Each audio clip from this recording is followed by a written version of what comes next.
Good afternoon, everyone. It's wonderful to be here with you today. And I'd like to take you on a journey of no regrets, how to create meaningful connections in a disconnected world.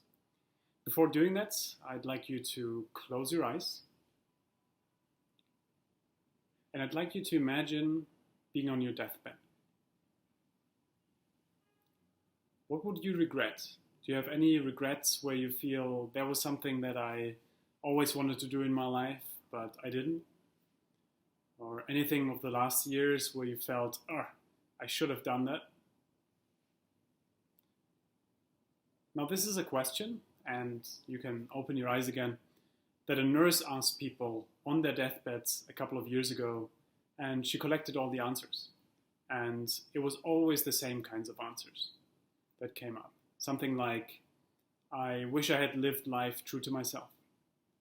I wish I didn't work so hard and focused more on meaningful relationships. I wish I had the courage to express my feelings. I wish I had stayed in touch with my friends. And I wish I had allowed myself to be happier. And whatever you thought of earlier, one of the key themes that I'd really like you to take from this talk is that life can be very short. And we might not have all the time that we think we have, and so we might as well start now with the things that we truly care about. I realized that a couple of decades ago, I had a car accident that almost killed me.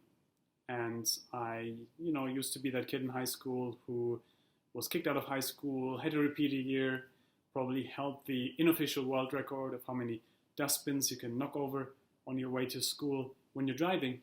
And then one day, I wasn't so lucky anymore, and I crashed into 4 parked cars, all cars completely destroyed, including my own. And I won't forget the policeman who came to the scene and who said, well, wow, he's still alive. And so this idea that I was supposed to be dead, that stuck with me.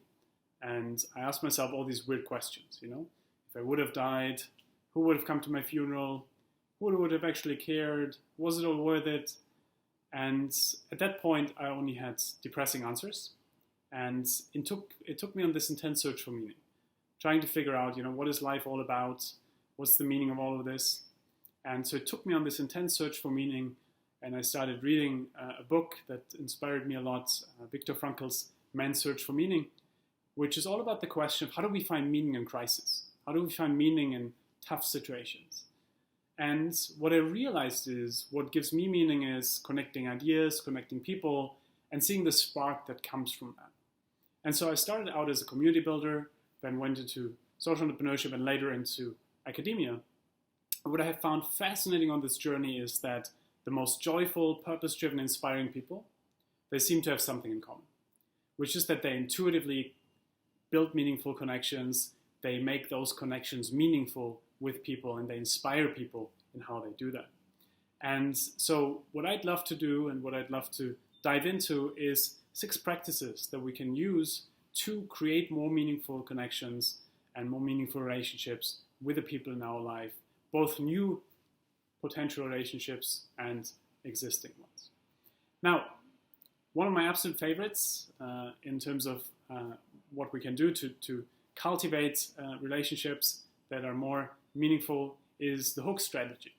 And the hook strategy is all about the idea that you think about what is meaningful to me. What are some interests, curiosities, like, for example, how do I take a serendipity mindset into as many schools and organizations as possible? And how do I seed that into every conversation? And I'm a big fan of sitting down, reflecting on what are the couple of key curiosities or interests, and how can I seed this in? Someone who does that really good is Ollie Barrett. Ollie Barrett is a technology entrepreneur in London. And if you would ask Ollie this dreaded, what do you do question, he wouldn't just tell you, I'm a technology entrepreneur. He would say something like, I'm a technology entrepreneur, recently started reading into the philosophy of science, but what I'm really excited about is playing the piano. And so what he's doing here is he's giving you 3 potential hooks where you could be like, oh my God, such a coincidence. I am hosting piano sessions. You should stop by. Oh my God, such a coincidence. My sister is teaching on the philosophy of science. You should give a guest lecture. The point is that we can allow other people to connect the dots for us and bring that beautiful serendipity to us, this unexpected good luck, by casting a couple of those hooks out there. Another one is really the kind of flip side of this in terms of how do we ask questions? Do we ask the dreaded "what do you do" question, or do we ask slightly more open-ended questions like "what do you enjoy doing"? By inserting this one word, what we're doing is we get people out of their autopilot, right? I am this, to, hey, like this is what I'm actually interested in. And that's where we can find those meaningful overlaps, those meaningful connections, especially with people where we might think we don't have a lot in common. A second practice is to have truly genuine interest in the other person, in their needs and their motivations. That's in a way coming a lot of times back to the toothpaste problem. When you kind of leave the toothpaste in the bathroom and your partner might be angry on you and say, oh, why would you leave that there? And you get into a conflict, and then you realize, well, it's not about the toothpaste, right? That's just the symptom here.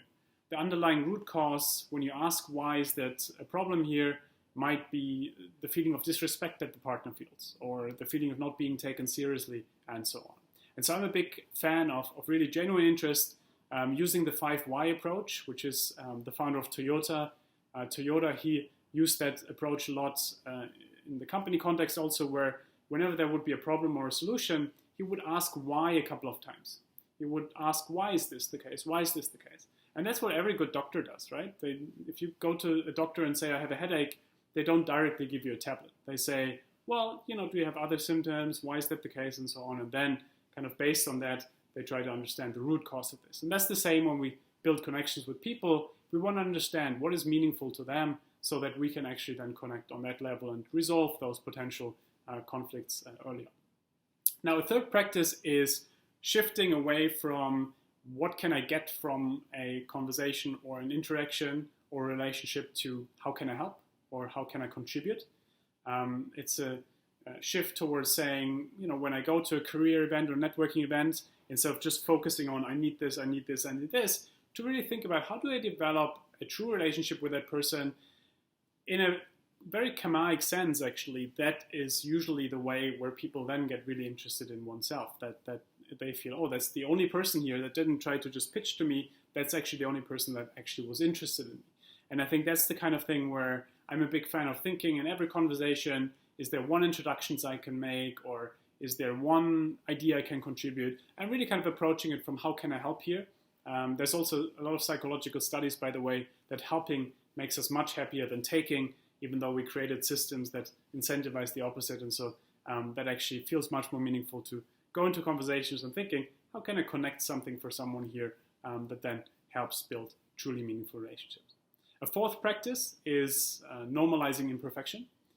That's really about the idea that we live in a world that's changing so fast that it's impossible to know everything. All of us are just winging it at times. I work a lot with senior executives. After the 4th glass of red wine, everyone will say, you know what, today, this and this, I had to wing it. I had no idea what I was talking about. And that's kind of what happens, in a world where we want to accept that nobody's perfect. We're all winging it. And someone who does that really well is Pixar. They produced all these Finding Nemo and other movies.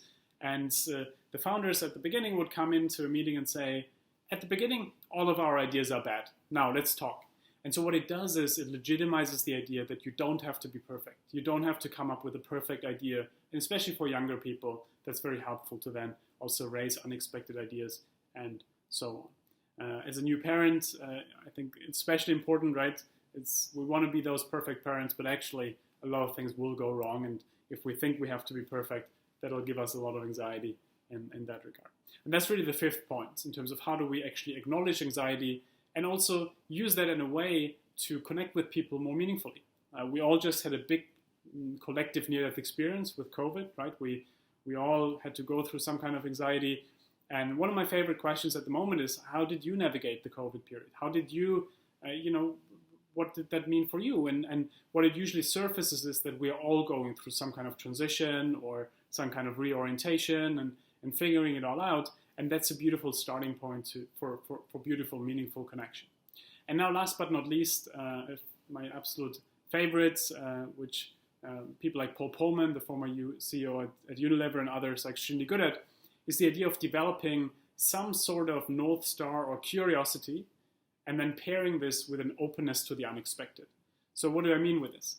if you look at someone like Paul, he wanted to become a priest, but he said, you know what, I realized that, I can help people better if I use a big company and then get that company more towards social impact and helping people than if I would be a priest in a local church.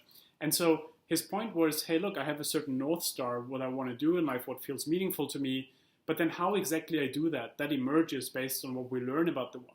And that's really for all of us, to, in a way, there's a lot of pressure to find your passion, find your purpose.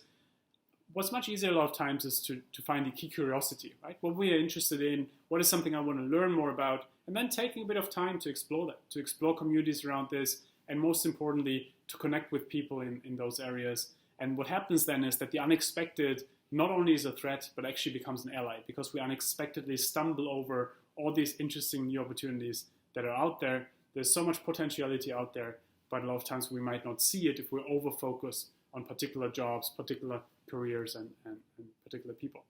Now, to wrap this all up, where does this leave us? I would be remiss of not mentioning, the philosophical side of all this. I grew up in Heidelberg, where Goethe was writing a lot of his poems, and he said this beautiful thing that if you take someone as they are, you make them worse. But if you take them as who they could be, you make them capable of becoming who they can be. And that's what a lot of times true meaningful connection is about. It's about enabling the other person to see who they could be, to feel that they could be something, someone, and really kind of, in a way, helping other people to become who they're truly capable of becoming. And in that process, we can find a lot of meaning, and we can find a lot of joy in figuring this out. And a lot of what I talked about really comes back to Viktor Frankl's ideas that, we cannot always pick the situation we're in, but we can always pick our response to it. And those responses, especially in relation to others, then decide if we can live a truly meaningful life, or if it's a life where we will be on our deathbed and regret that we might not have done the things that we could have done. With this, thank you so very much for joining this session, and I wish you a wonderful day. Thank you.